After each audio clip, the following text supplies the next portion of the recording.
Peu à peu, Sankara sort le pays de la misère, parvient à l'autosuffisance alimentaire, mais se heurte à la France, qui veut garder le contrôle de ses anciennes colonies, et cherche par tous les moyens à éviter que les idées de Thomas Sankara ne se propagent dans l'ensemble de la région. La France ne comprend pas l'Afrique. Il est grand temps qu'elle la comprenne.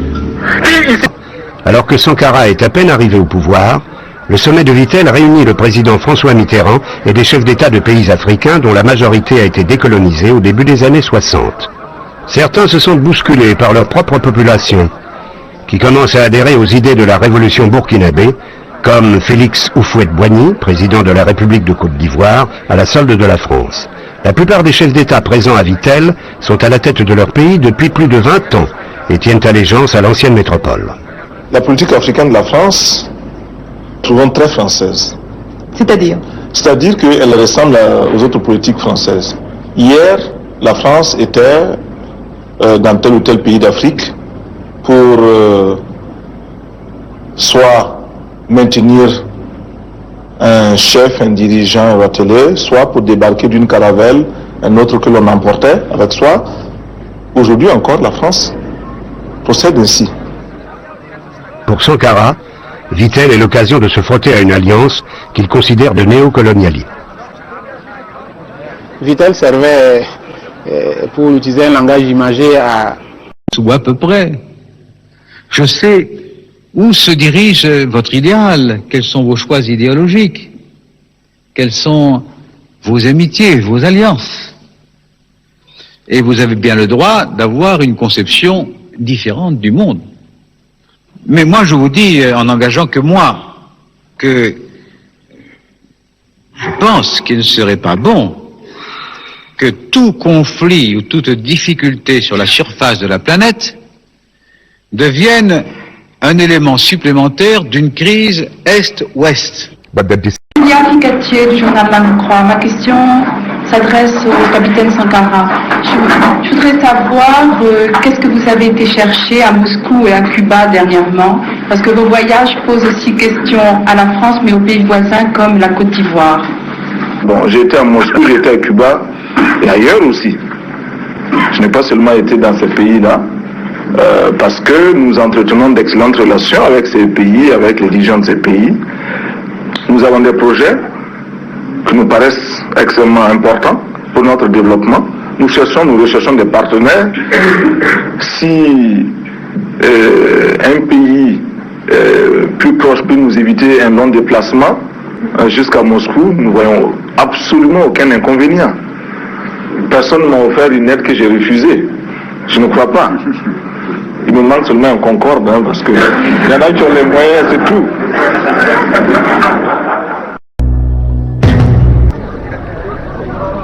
Monsieur le Président, bienvenue au Burkina Faso.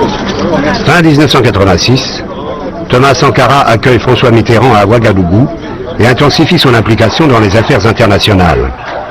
Il bouscule de plus en plus l'équilibre néocolonialiste imposé dans la sous-région francophone. Le terrain est miné, car la France vient de recevoir la visite de Peter Botha, président de l'Afrique du Sud, qui refuse de sortir son pays du régime raciste de l'apartheid.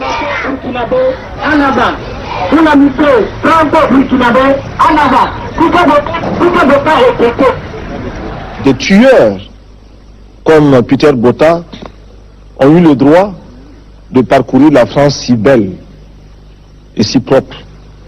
Ils l'ont taché. Ils l'ont taché de leurs mains et de leurs pieds couverts de sang. Et tous ceux qui leur ont permis de poser ces actes en porteront l'entière responsabilité ici et ailleurs, aujourd'hui et toujours. Je suis comme lui.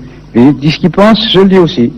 Et je trouve que dans un certain nombre de ses jugements, il a le tranchant d'une belle jeunesse et le mérite d'un chef d'État totalement dévoué à son peuple. Et moi, j'admire ses qualités qui sont grandes, mais il tranche trop aussi.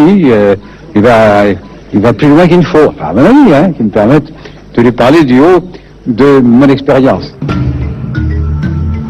Les rapports entre Sankara et la France vont s'envenimer quand, après les élections législatives françaises de 1986, Le président François Mitterrand doit partager le pouvoir avec la droite. Jacques Chirac, nommé Premier ministre, rappelle aux affaires africaines Jacques Foccart, célèbre monsieur Afrique de Gaulle, dont il revendique les idées néocolonialistes. C'est l'occasion pour la droite française de renouer le contact avec les présidents de son réseau et de reprendre le dessus dans la gestion des affaires africaines. Félix Houphouët-Boigny, le président ivoirien, digne représentant de cette coopération France-Afrique, instrumentalisé par le réseau de Foccart, voit venir l'occasion de se débarrasser de la révolution burkinabé.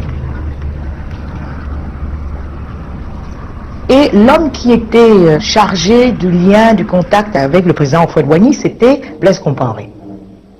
Et il est apparu assez rapidement que c'était son dauphin. Il n'aimait pas du tout Sankara, qui était un homme incontrôlable, imprévisible, dans un pays où il y avait quand même, avec lequel ils avaient beaucoup de liens de subordination, certes, puisqu'ils considéraient que les Burkinabés, à l'époque les Voltaïques, étaient là pour travailler pour les Ivoiriens, mais raison de plus pour contrôler un peu la situation là-bas et avoir son homme à Ouagadougou.